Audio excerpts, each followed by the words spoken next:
अस्सलामुअलैकुम dear students. Last time हम पढ़ रहे थे rectangular component of a vector और हमने कोई वेक्टर लेके उस वेक्टर के कंपोनेंट्स बना के उस वेक्टर के कंपोनेंट्स को हमने फिर क्या किया, फाइंड आउट किया और जिनमें एक कंपोनेंट ए एक्स आया ए कॉस थीटा के इक्वल और ए वाई आया ए साइन थीटा के इक्वल।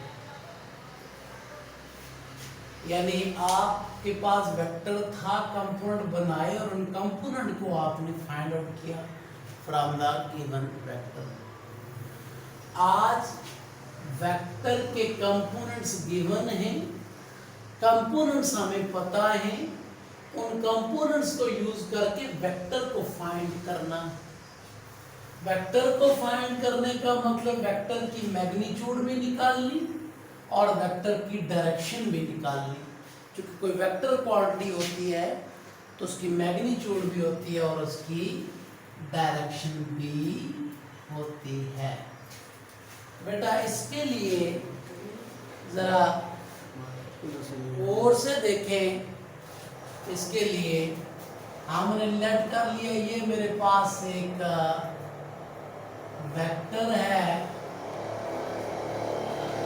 ये मेरे पास एक वेक्टर है इन एक्स वाई प्लेन ए वेक्टर, जिसका एक्स कंपोनेंट ये आ गया मेरे पास ए एक्स आई और वाई कंपोनेंट ये आ गया मेरे पास ए बाई जे।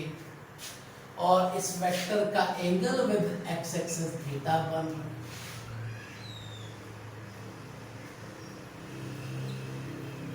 बेटा ए बाई जे को मैंने उठा के यहां लाया तो बेटा ये with respect to angle theta हमारे पास क्या बन गया, परपेंडिकुलर बन गया। मैंने इस वेक्टर को फ्रॉम कंपोनेंट फाइंड आउट करने के लिए मैंने वेक्टर लिया, उसके कंपोनेंट्स ले लिए। ये एक्स आई इसका एक्स कंपोनेंट है और ए वाई जे इसका वाई कंपोनेंट है। तो बेटा ए एक्स आई को ए वाई जे के साथ इकट्ठा किया, दोबारा मुझे वो वेक्टर मिला। अब हमें ए एक्स का भी पता है, ए वाई का भी पता है, हमने निकालना ए वेक्टर।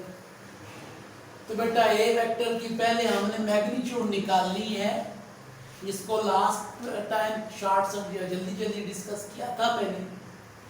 तो बेटा ए वेक्टर की मैग्नीट्यूड मीन यहां से लेके यहां तक की लेंथ, डायरेक्शन नहीं उसमें शामिल, जस्ट लेंथ ली जाए। अगर इसको लेंथ के एतबार से ले लिया जाए, इसको मैग्नीट्यूड के एतबार से ले लिया जाए, लेट्स से ओ पी और क्यू ले लिया जाए,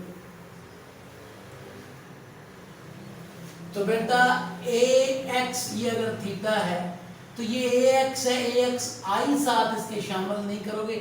आई का मतलब है डायरेक्शन, लेंथ सिर्फ ए एक्स है यहां से यहां तक, ये ए वाई लेंथ है क्यू से लेके पी तक, और ओ पी लेंथ है जिसको आप ए कह सकते हैं। इसको ए वेक्टर नहीं कह सकते, ए कह सकते। वही चीज वेक्टर के बगैर जस्ट लेंथ की हद तक मैंने यही शो किया। तो बेटा ये ट्रायंगल बन रही है, यानी यहां से वेक्टर साइन को इग्नोर करें, ट्रायंगल बन रही है जिसमें ए जो है A is the magnitude of vector A X is the magnitude of A x I vector A X magnitude, A Y is the magnitude of A Y J, यानी O to Q is the magnitude of AX, O to P is the magnitude of vector A। तो बेटा ये triangle जब बनती है हमने निकालना किसको है, मैग्नीट्यूड किसकी निकालनी है, वेक्टर की A की, और हमें कंपोनेंट्स पता है, मीन हमें AX और AY की मैग्नीट्यूड पता है। यानी इस ट्रायंगल में बेस भी हमें पता है, परपेंडिकुलर भी हमें पता है। निकालना क्या है हमने, हाइपोटेन्यूज। तो अगर हाइपोटेन्यूज निकालना हो तो according to Pythagoras theorem, Pythagoras theorem ये कहता है हमारे पास पर हाइपोटेन्यूज का स्क्वायर, बल्कि डायरेक्ट लगा देता हूं, ये पढ़ा हुआ भी है, A square is equal to base का square A x square plus perpendicular का square A Y square hypotenuse का स्केल, बेस का स्केल प्लस परपेंडिकुलर का स्केल। तो बेटा हमने ए मैग्नीट्यूड निकालनी है, स्केल खत्म करना है, दोनों तरफ जब स्क्वायर रूट ले लेंगे तो ये आ जाएगा ए x square plus a Y. बच्चों यहाँ पर और से देखें, हमने जब वेक्टर निकाला था कल लास्ट लेक्चर में, वेक्टर आया था हमारे पास ए x i plus a Y J. Vector इस तरह से हो तो मैग्नीट्यूड क्या होगी देखो जरा, a vector is equal to a x i plus a Y j, तो मैग्नीट्यूड क्या आएगी, magnitude of vector is equal to square root of A x के आई नहीं शामिल साथ, क्योंकि मैग्नीट्यूड में डायरेक्शन नहीं हुआ, और ए वाई स्केल जे साथ शामिल नहीं है। इसका मतलब है कोई भी वेक्टर आपके पास गिवन हो, फॉर एग्जांपल ए आपके पास गिवन हो 5i प्लस 4j, तो मैग्नीट्यूड क्या होगी मेरे बच्चों, 5 का स्क्वायर प्लस 4 का स्क्वायर। ए वेक्टर अगर ये है तो मैग्नीट्यूड ये होगी यार, ठीक है बच्चों। लास्ट टाइम मैंने कहा था स्टार्ट में पढ़ाते हो एडिशन ऑफ वेक्टर में, मैंने कहा जब दो वेक्टर पैरेलल हों, मैंने कहा फॉर एग्जांपल ये 3 न्यूटन फोर्स हो, ये 4 न्यूटन हो, आंसर क्या आएगा 7 न्यूटन। लेकिन मैंने कहा था जब यही परपेंडिकुलर हो जाए, जब यही परपेंडिकुलर हो जाए 3 न्यूटन और 4 न्यूटन, आंसर 7 न्यूटन नहीं आता बल्कि क्या आता है 5 न्यूटन आता है। कैसे आता है ये आज आपके सामने रखना है, यानी पैरेलल में तो हमें समझ आ रही है आता है, लेकिन परपेंडिकुलर में क्या आंसर आता है जरा देखो। परपेंडिकुलर में नेट रिजल्टेंट फोर्स किसके इक्वल आ जाएगी, ये जो फार्मूला है a is equal to a x square plus a y whole square root, इसमें ए एक्स और ए वाई आपस में क्या है आपस परपेंडिकुलर रहते हैं। तो बेटा जरा देखें जब परपेंडिकुलर का केस है तो टोटल फोर्स की मैग्नीट्यूड आ जाएगी इस फार्मूले के जरिए 3 Newton plus 4 Newton, 3 square plus 4 square, 9 plus 16 25 आता है, ये जिसका स्क्वायर रूट 5 आता है। पता चला in scalar 3 plus 4 is equal to 7, vector जब पैरेलल हो 3 प्लस 4 इज इक्वल टू 7, लेकिन वेक्टर जब perpendicular 3 plus 4 is not equal to 7, 3 plus 4 is equal to 5। तो ये मैं समझाना चाह रहा था, वेक्टर एडिशन में आपको मैंने कहा था कि समझने की कोशिश करें कि वेक्टर की डायरेक्शन बदलते जाएं तो रिजल्ट बदलता जाता है। तो ये था जब भी वेक्टर गिवन हो इन कंपोनेंट्स मैग्नीट्यूड निकालने का सीधा सीधा ये फार्मूला है। फॉर एग्जांपल बच्चों r मेरे पास है r x i plus r Y j, तो मैग्नीट्यूड निकाली वेक्टर है, मैग्नीट्यूड कैसे निकलेगी बच्चों, r एक्स का स्क्वायर प्लस r वाई का स्क्वायर, ये याद रखिएगा बच्चों। यानी वेक्टर ये है तो मैग्नीट्यूड आ जाएगी magnitude of r x component का स्क्वायर प्लस y कंपोनेंट का स्क्वायर, i और j साथ शामिल नहीं होते।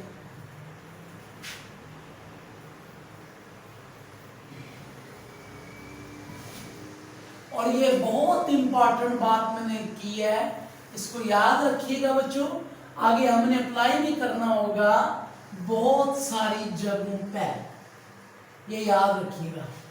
नेक्स्ट है हमारे पास बच्चों इसके बाद है direction of A vector A, direction of vector ए।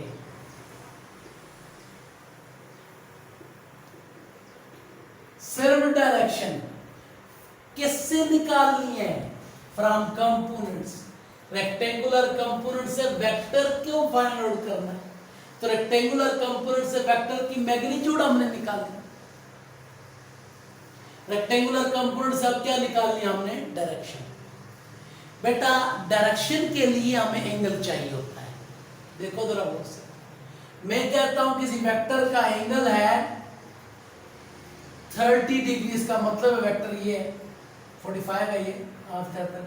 मैं कहता हूँ एंगल 70 है, मतलब वेक्टर ये है। मैं कहता हूँ एंगल 120 है, मतलब वेक्टर ये है। पता चला कि हमें जस्ट ये तकरीबन 70 से ज्यादा ही है और 36, हमें जस्ट पता चल जाए एंगल का तो हम डायरेक्शन फाइंड आउट कर सकते हैं।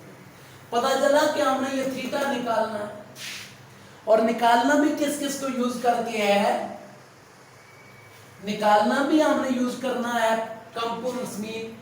ये थीटा निकालना है ए वाई और ए एक्स से, चूंकि कंपोनेंट से डायरेक्शन निकालनी है वेक्टर की। तो बेटा एंगल निकालने के लिए, थीटा निकालने के लिए हमने, हमारे पास 6 ट्रिग्नोमेट्रिक रेशियोज हैं, sine, cos, secant, cosecant, cot, ten.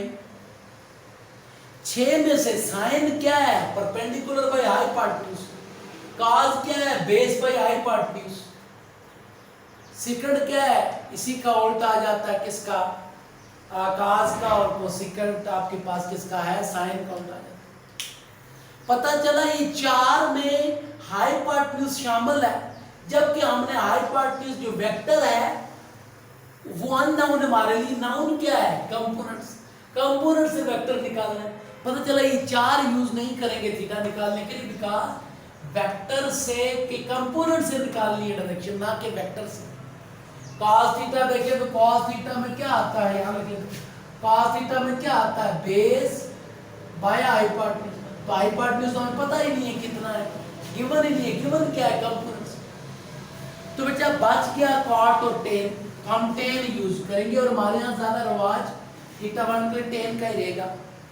तो since we know that from this triangle और from this triangle, from tan of theta किसके इक्वल होता है, परपेंडिकुलर बाय बेस,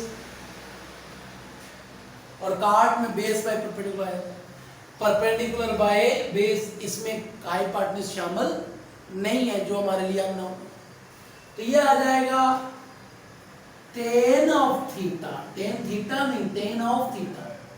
परपेंडिकुलर की जगह क्या आ गया हमारे पास, ए वाई, बेस की जगह क्या आ गया, ए एक्स।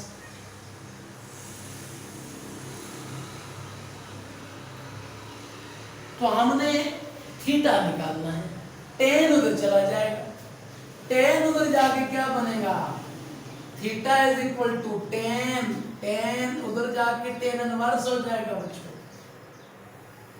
यानी यहाँ टेन की रेज टू पावर +1 उधर जाके क्या हो जाएगी, माइनस, यानी यहाँ टेन मल्टीप्लाई हो जाके डिवाइड करेगा, डिवाइड करके ऊपर जाएगा टेन इनवर्स हो जाएगा। तो ए y by a x.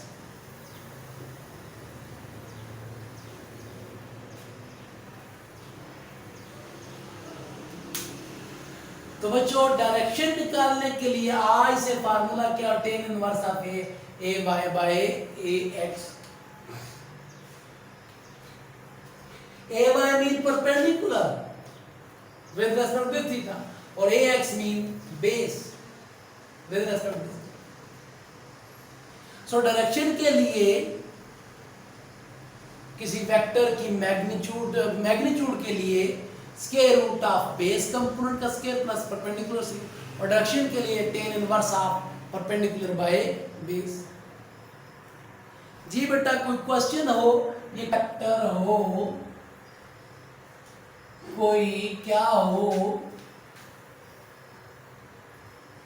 7i बल्कि ci प्लस dj, ये वेक्टर, यानी b is equal to c i plus d. जिस तरह ये था, a वेक्टर था तो a x i plus a Y j था, तो इसकी मैग्नीट्यूड हो जाएगी सबसे पहले स्क्वायर रूट, i के साथ क्या है, c है, c का स्क्वायर, और j के साथ क्या, d का स्क्वायर, बेस का स्क्वायर प्लस परपेंडिकुलर। इस चीज की चक्कर में ना पड़े कि ये क्या है, dx और dy जरूरी हो। और डायरेक्शन के लिए क्या आ जाएगा, theta tan inverse of perpendicular कौन सा है D और बेस कौन सा है C, ये आ जाएगा। अगर ये हो तो ये आता है, देख लें इसको। अच्छा, अब असाइनमेंट है एक, लिखें find the direction,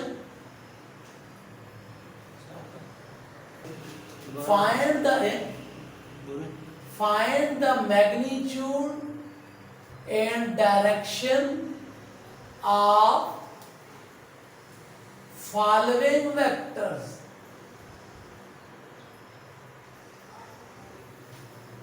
R is equal to 5i plus 7j। आपने डायरेक्शन भी निकालनी है और मैग्नीट्यूड भी निकालनी है असाइनमेंट।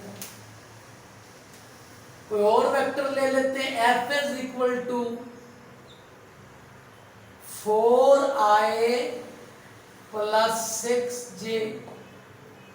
बेटा इन दोनों की मैग्नीट्यूड डायरेक्शन निकाल के आप भेजेंगे।